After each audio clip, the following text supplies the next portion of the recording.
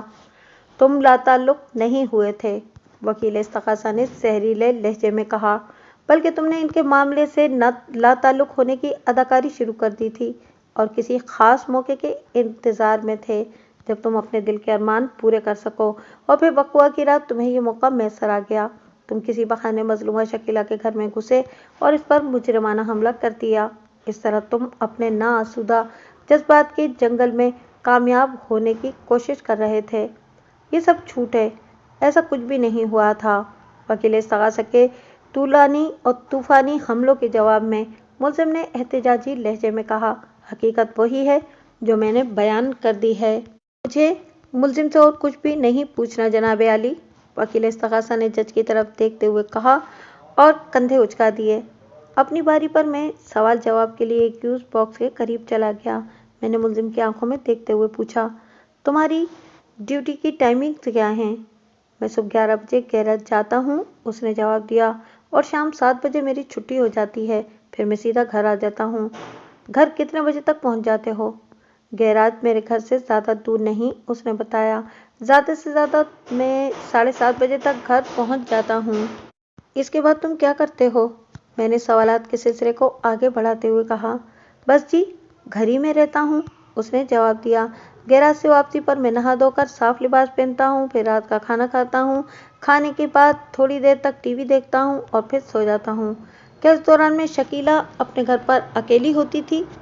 جی جی، میرا یہی اندازہ ہے، اور عموماً اسی دوران میں نے منظور حسین کے گھر میں الٹے سیدھے آدمی کو آتے دیکھا ہے، ملزم نے تلخی بھرے الفاظ میں جواب دیا۔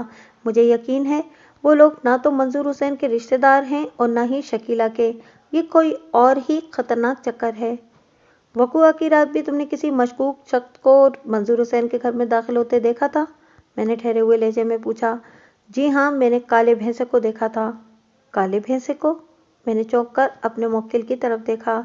جی وکیل صاحب، اس نے اس بات میں گردن ہلائی اور بتایا، مجھے نہیں معلوم اس بندے کا نام کیا ہے، مگر میں نے اکثر اسے منظور حسین کی غیر موجودگی میں شکیلہ کے پاس آتے جاتے دیکھا۔ وہ ایک لہیم شہیم اور سیاہ رنگ کا آدمی ہے۔ وقوعہ کی رات تم کتنے بجے سوئے تھے؟ میں نے سوال کیا۔ سو کہاں سکا تھا جناب، وہ بیزاری سے بولا، میں سونے کے لیے لیٹا ہی تھا کہ یہ واقعہ پیش آ گیا۔ کیا مطلب ہے تمہارا؟ میں نے کریدنے والے انداز میں پوچھا۔ وہ وضاحت کرتے ہوئے بولا، وکیل صاحب، میں کچھ 11 بجے حسب معمول سونے کے لیے لیٹا ہی تھا کہ دروازے پر دستک ہوئی۔ میں نے اٹھ کر دروازہ کھولا تو سامنے شکیلہ کو کھڑے پایا۔ وہ میری آنکھوں میں دیکھتے ہوئے منت ریز لہجے میں بولی، خالد بھائی، اگر زحمت نہ ہو تو مجھے آپ سے ایک کام ہے۔ ان لمحات میں وہ مجھے بہت معصوم اور سلجھی ہوئی نظر آئی، پھر زندگی میں پہلی بار اس نے مجھے خالد بھائی کہہ کر مخاطب کیا تھا۔ اچانک میرے دل میں اس کے لیے ایک نرم گوشہ وا ہو گیا۔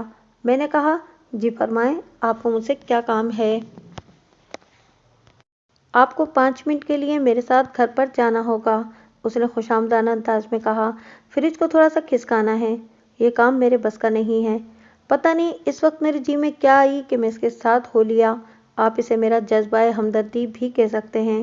مجھے کیا پتہ تھا کہ یہ مکار عورت ایک سوچی سمجھی سازش کے تحت مجھے گھیر کر پھندے کی طرف لے جا رہی ہے۔ بہرحال میں اپنی سادگی میں اس کے پیچھے ہو لیا اور اس کے گھر پہنچ گیا۔ میں نے شکیلہ کے حسب منشا فریج کو کھسکا دیا۔ جب وہ مطمئن ہو گئی تو میں واپسی کے لیے مڑا۔ اسی وقت شکیلہ نے کہا کہ رک جائیں خالد بھائی، میں آپ کے لیے چائے بنا کر لاتی ہوں۔ اس تکلف کی کوئی ضرورت نہیں، میں نے صاف منع کرتے ہوئے کہا۔ میں جا کر سوؤں گا، اگر چائے پی لی تو نیند اڑ جائے گی۔ چلیں، چائے نہیں تو دودھ کا ایک گلاس ہی پی لیں، وہ بڑی لگاوٹ سے بولی۔ آپ پہلی مرتبہ میرے گھر آئے ہیں خالد بھائی، میں نے آپ کو کچھ کھلائے پلائے بغیر تو ہرگز نہیں جانے دوں گی۔ پتہ نہیں یہ شکیلہ کے بار بار خالد بھائی کہنے کا اثر تھا یا میری مت ماری گئی تھی کہ میں اس کے بیڈ روم میں رک گیا۔ وہ مجھے بیڈ پر بٹھا کر کچن کی طرف چلی گئی۔ میرے ذہن کو عجیب سی بے چینی تھی اور جی چاہ رہا تھا کہ ابھی اٹھ کر بھاگ جاؤں، لیکن اس نے پہلی مرتبہ ایسے اخلاق کا مظاہرہ کیا تھا، لہٰذا میں اپنی شرافت سے مجبور ہو کر دل پر جبر کیے بیٹھا رہا۔ اگلے ہی لمحے لائٹ چلی گئی۔ یہ کیا ہوا؟ بے ساختہ میرے منہ سے نکلا۔ لائٹ چلی گئی ہے؟ کچن کی طرف سے شکیلہ کی آواز آئی۔ آپ پریشان نہ ہو، میں ایمرجنسی لائٹ آن کرتی ہوں۔ میں اپنی جگہ اندھیرے میں بیٹھا رہا، لیکن دل میں سکون نہیں تھا۔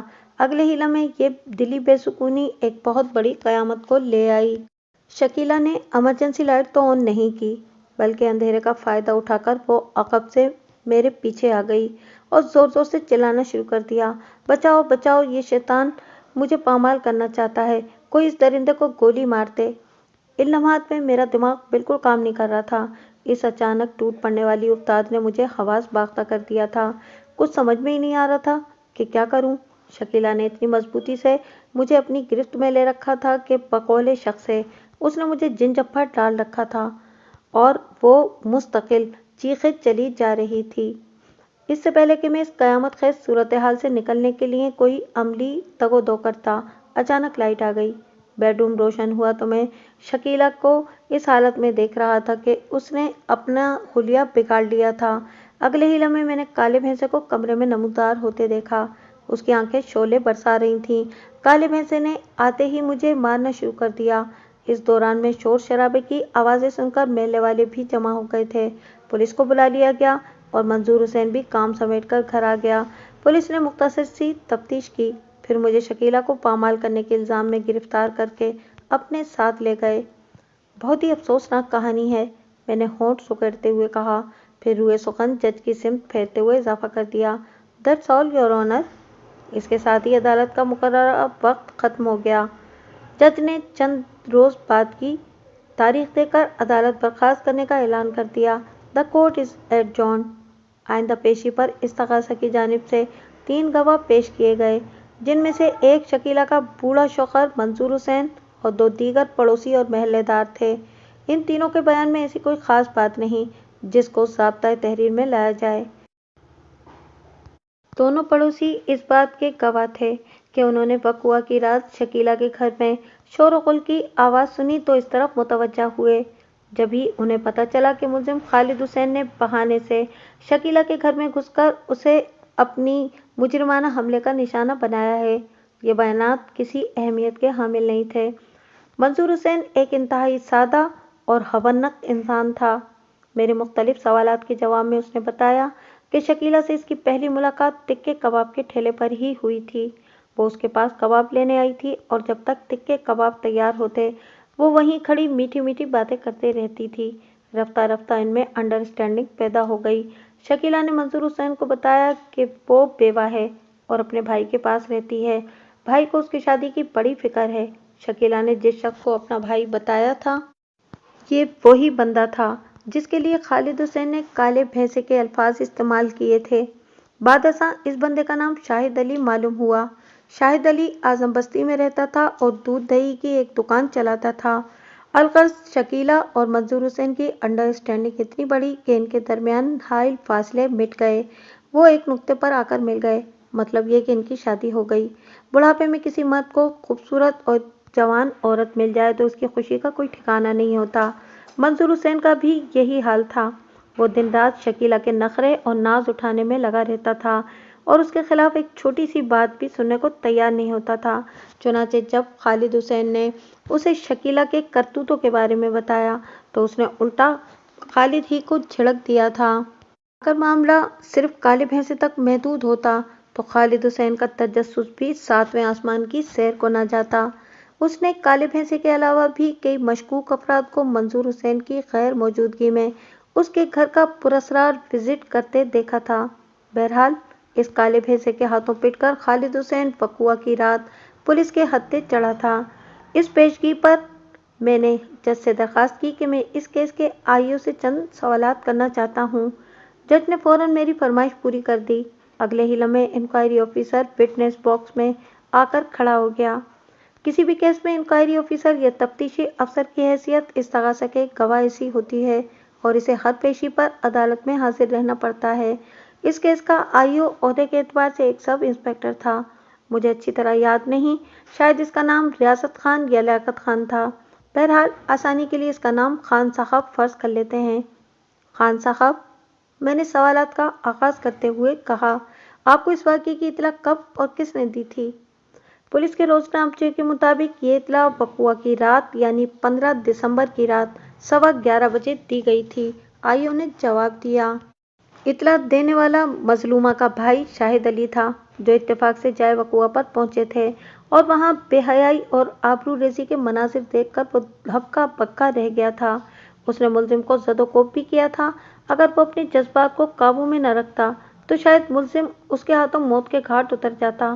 بہرحال اس نے عقل مندی کا مظاہرہ کرتے ہوئے تھانے فون کر کے اس واقعے کی اطلاع دی تھی۔ آئی کالے بھینسے کی حمایت سے فارغ ہوا تو میں نے پوچھا، آپ جائے وقوعہ پر کتنے بجے پہنچے تھے؟ 11:30 بجے، یعنی اطلاع ملنے کے ٹھیک 15 منٹ بعد؟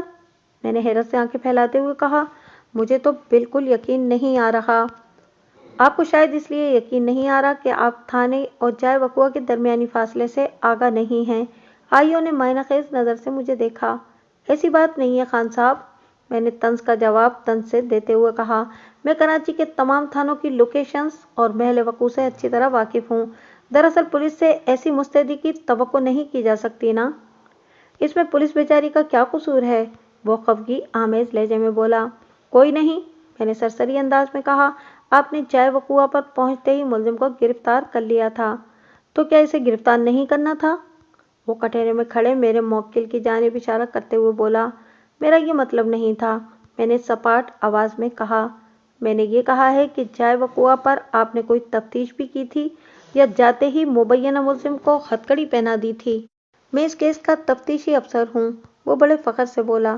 یہ کیسے ممکن ہے کہ میں نے تفتیش نہ کی ہو؟ میں نے بیڈ شیٹ کا معائنہ کیا تھا اور بعد ازاں اس شیٹ کو لیبارٹری ٹیسٹ کے لیے بھجوا دیا گیا تھا۔ میں نے موقع پر موجود چند افراد کے بیانات بھی قلم بند کیے تھے، جو مظلومہ کے گھر سے اٹھنے والے شور کی وجہ سے ادھر متوجہ ہو گئے تھے۔ علاوہ ازیں مظلومہ کے شوہر منظور حسین اور بھائی شاہد علی کے اہم بیانات بھی قلم بند کیے گئے تھے۔ مظلومہ کے گھر خصوصاً بیڈ روم کے مختلف مقامات پر ملزم کی انگلیوں کے نشانات بھی پائے گئے تھے۔ بہت خوب، آئیو اپنی کارکردگی بیان کر چکا تو میں نے استہزائیہ انداز میں کہا، ان تمام امور سے یہ کہاں ثابت ہوتا ہے کہ میرے موکل نے مطلوبہ شکیلہ کے ساتھ مبینہ مجرمانہ حملہ کیا ہے؟ آپ بھی کمال کے وکیل ہیں جناب، وہ بگڑے ہوئے لہجے میں بولا۔ مظلومہ کا تار تار لباس اس بات کا گواہ ہے کہ اس کے ساتھ ظلم کیا گیا ہے۔ مظلومہ کا حلفیہ بیان بھی بڑی اہمیت کا حامل ہے۔ کوئی عورت خواہ اتنا بڑا الزام خود سے منسوب کیوں کرے گی؟ ملزمہ کے بھائی شاہد علی نے بھی موقع کا نظارہ کیا ہے۔ پھر سب سے بڑی بات مظلومہ کا طبی معائنہ ہے۔ وہ لمحے بھر کو سانس لینے کے لیے رکا اور پھر اضافہ کرتے ہوئے بولا، طبی معائنے نے اس کے ساتھ ہونے والے مجرمانہ حملے کی تصدیق کی ہے۔ میں نے طنزیہ انداز میں پوچھا، مظلومہ کے طبی معائنے سے اس کے ساتھ ہونے والے مجرمانہ حملے کی تصدیق ہوئی ہے یا یہ بھی پتہ چلا ہے کہ اسے مجرمانہ حملے کا نشانہ بنانے والا میرا موکل خالد حسین تھا؟ جناب، طبی معائنے کی رپورٹ سے ہی کیسے پتہ چل سکتا ہے؟ وہ الجھن زدہ نظر سے مجھے تکنے لگا۔ اس امر کا پتہ چلانے کے لیے آپ کو مبینہ حملہ آور کا بھی طبی معائنہ کرانا چاہیے تھا، میں نے ٹھہرے ہوئے لہجے میں کہا۔ کیا آپ نے ملزم خالد حسین کا معائنہ کروایا تھا؟ ہم نے اس کی ضرورت محسوس نہیں کی۔ وہ نروس ہو گیا۔ کیوں ضرورت محسوس نہیں کی؟ میں نے ایک ایک لفظ پر زور دیتے ہوئے کہا، جبکہ یہ نہایت ہی اہم تھا۔ مظلومہ نے آنسوؤں کی لڑیاں پروتے ہوئے ہمیں بتایا تھا کہ ملزم نے اس پر مجرمانہ حملہ کیا ہے۔ وہ لنگڑی وضاحت کرتے ہوئے بولا،